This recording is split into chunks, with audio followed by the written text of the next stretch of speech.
వారు ప్రతిరోజు ఉదయం గంగా నదిలో స్నానం చేస్తారట. తెల్లవారుజామున బ్రహ్మముహూర్తంలో గంగా నదిలో స్నానం చేస్తారు. అంత వేగంగా పెడతారు యోగ విద్యతో.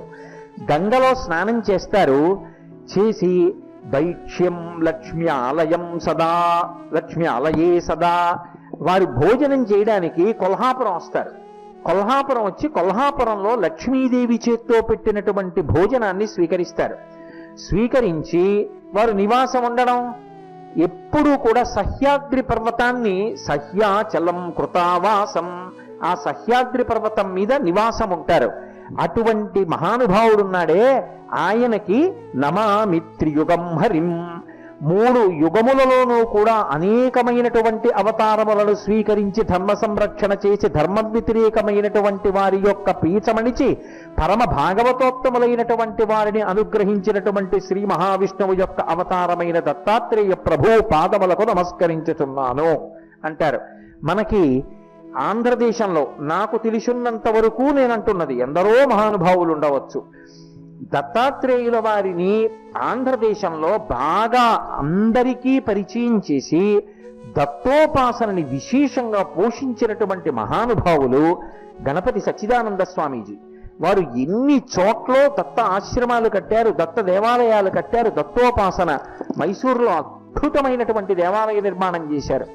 అలాగే అసలు పౌరాణిక వాంగ్మయాన్ని ఆంధ్రదేశం అంతటా వెదజల్లి పంచిపెట్టి నెలలకి నెలలు ఊళ్ళు వెళ్ళి అక్కడ నివాసం ఉండి కష్టనష్టములకు ఓర్చి రామాయణ భారత భాగవతాది అనేక పురాణములను ప్రవచనం చేసి ఇప్పటికీ కూడా అంత వయస్సు పెద్దదైపోయినప్పటికీ కూడా కంచు కంఠం లాంటి కంఠంతో అపారమైనటువంటి ధారణాశక్తితో ఆఖరికి ఫోన్లో ఎవరైనా రామాయణ భారత భాగవతాల్లోంచి ఎటువంటి ప్రశ్న వేయనివ్వండి, పుస్తకాధారం లేకుండా జవాబు చెప్పగలిగినటువంటి మహానుభావుడు, పౌరాణిక వాంగ్మయాన్ని ప్రచారం చేసినటువంటి మహాపురుషులు, గొప్ప తత్వోపాసకులు బ్రహ్మశ్రీ మల్లాది చంద్రశేఖర శాస్త్రి గారు.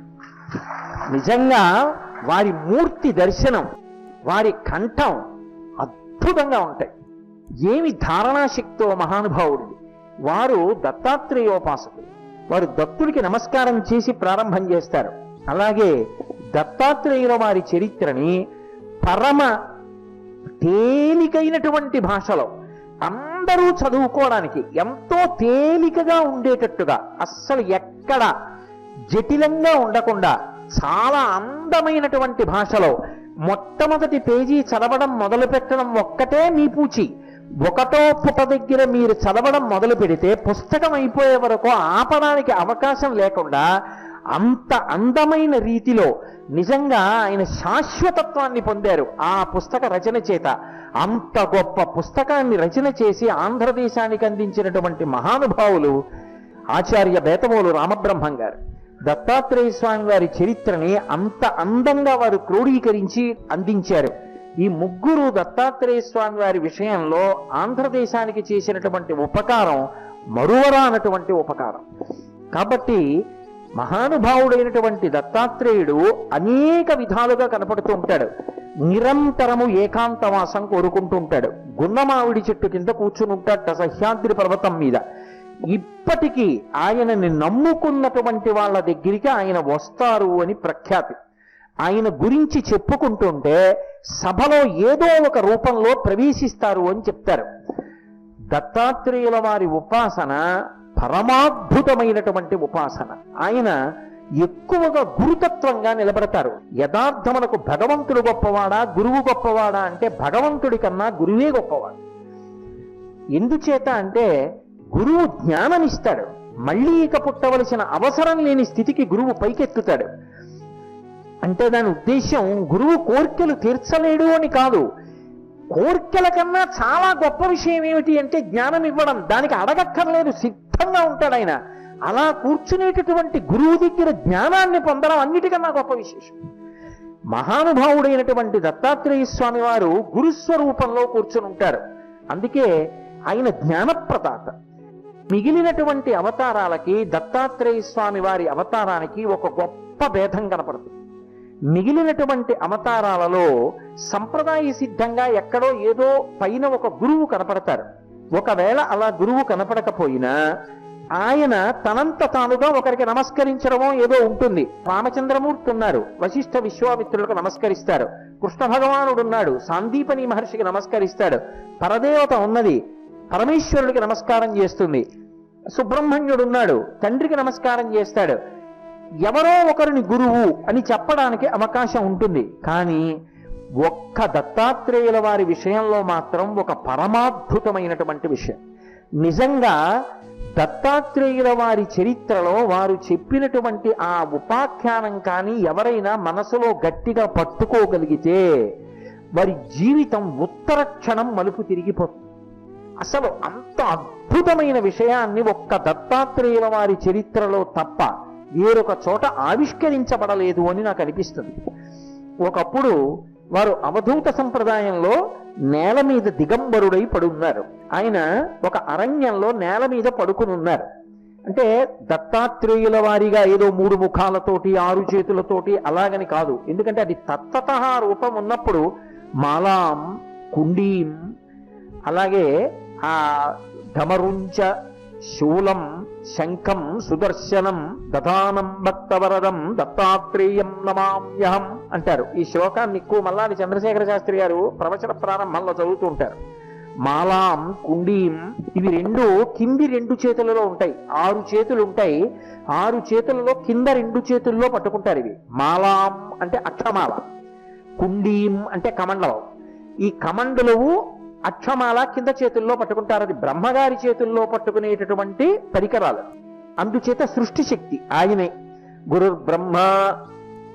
మధ్యలో ఉన్నటువంటి 2 చేతులలో ఒక చేతిలో శూలం, ఒక చేతిలో డమరుం, ఒక చేతిలో డమరుకం ఉంటుంది. అది పరమశివుడు చేత్తో పట్టుకున్న డమరుకాన్ని కలిపితే మాహేశ్వర సూత్రాలు వచ్చాయి. అలాగే ఒక చేతిలో త్రిశూలం ఉంటుంది. ఆయన త్రిగుణాతీతుడు. త్రైగుణ్యం శూలమేతస్యాపరసు సత్యనిష్టత అని లింగపురాణం. అందుకని త్రిగుణాతీత స్థితిని చెప్పడానికి త్రిశూలం పట్టుకుంటాడు. మధ్య 2 చేతుల్లో త్రిశూలము ఢమరుకము ఉంటాయి. ఆ పై 2 చేతులలో శ్రీ మహావిష్ణువు పట్టుకునేటటువంటి శంఖము చక్రము ఉంటాయి. ముందుకి విష్ణుతత్వంతో కూడిన తల చూస్తూ ఉంటుంది. మిగిలిన 2 తలలు వెనక్కి ఉంటాయి. అలా 3 తలలతో ఉంటాడు. కాళ్ళు మాత్రం 2 కాళ్లతోటే నిలబడి ఉంటాడు. మీరు చాలా జాగ్రత్తగా గమనిస్తే గులాబీ రేకులు ఎలా ఉంటాయో అంత కోమలంగా, అంత ఎర్రగా ఉంటాయి ఆయన పాదాలు. అసలు గోళ్లలోంచి కాంతులు ఈనుతూ ఉంటాయి. అంత అందంగా ఉంటుంది ఆ స్వరూపం. పరమ ప్రసన్నంగా చిరునవ్వు నవ్వుతూ ఉంటాడు. అలవోకగా ఒక చేతిని ఇలా ఒక ఆవు మీద చేర్చి ఉంటాడు. ఆ ఆవు సమస్తమైనటువంటి భూమండలానికి అది సంకేతము. లేదా దానిని వృషభంగా సంకేతించినప్పుడు సమస్తమైన ధర్మానికి అది సంకేతము. చుట్టూ 4 కుక్కలు ఉంటాయి. అవధూత సంప్రదాయం అని ఒకటి, వేదములు ఆయనని అనుగమిస్తూ ఉంటాయి. కాబట్టి పైకి తత్వతః చూసినప్పుడు అలా కనపడతారు. ఆ రూపం వేరు, అలా కనపడలేదు. ఒకప్పుడు యదు మహారాజు గారు వెళ్ళిపోతున్నాడు.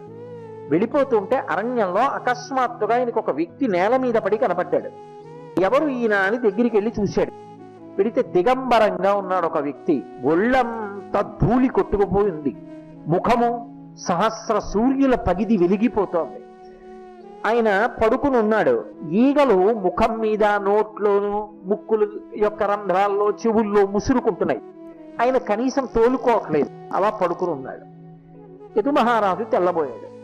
ఏమిరా, చూస్తే ఇంతటి తేజోమూర్తి, మనిషిక ఏ కోరిక లేదు, కనీసం తిందామన్న ఆశ లేదు, ఇంద్రియముల యొక్క అలజడి లేదు, ముఖంలో చూస్తే పరమ ప్రశాంతత, పడినటువంటి తీరు చూస్తే ఇలా ఉన్నాడు, ఇదేమిటి ఇలా ఉన్నాడు అనుకున్నారు. అది దత్తాత్రేయుల వారు అలా పడుకున్నది, అవధూతగా పడుకుని ఉన్నారు. ఆయన వెళ్ళి పాదములు పట్టి నమస్కారం చేశారు. చేసి, హే భగవన్, మీ ముఖం చూస్తే 1,000,000 సూర్యుల పగిది వెలిగిపోతోంది, అంత తృప్తితో ఉన్నారు, మీలో ఇంద్రియముల అలజడి కనపట్టం లేదు, ఆహార సముపార్జనం చేద్దామన్న కోరిక లేదు, ఒంటి మీద బట్ట లేదు, ధూళిధూసరభూరితమై ఉన్నారు, ఇలా అరణ్యంలో పడున్నారు, మీరు ఇంత ప్రశాంతతని ఎలా పొందగలిగారు? ఇన్ని ఉన్న నేను ప్రశాంతత కోసం పరుగులు తీస్తున్నాను, మీరు అరణ్యంలో పడుకుని ఇంత ప్రశాంతంగా ఉన్నారు. దేని చేత ఈ ప్రశాంతతని సాధించగలిగారు? ఎవరి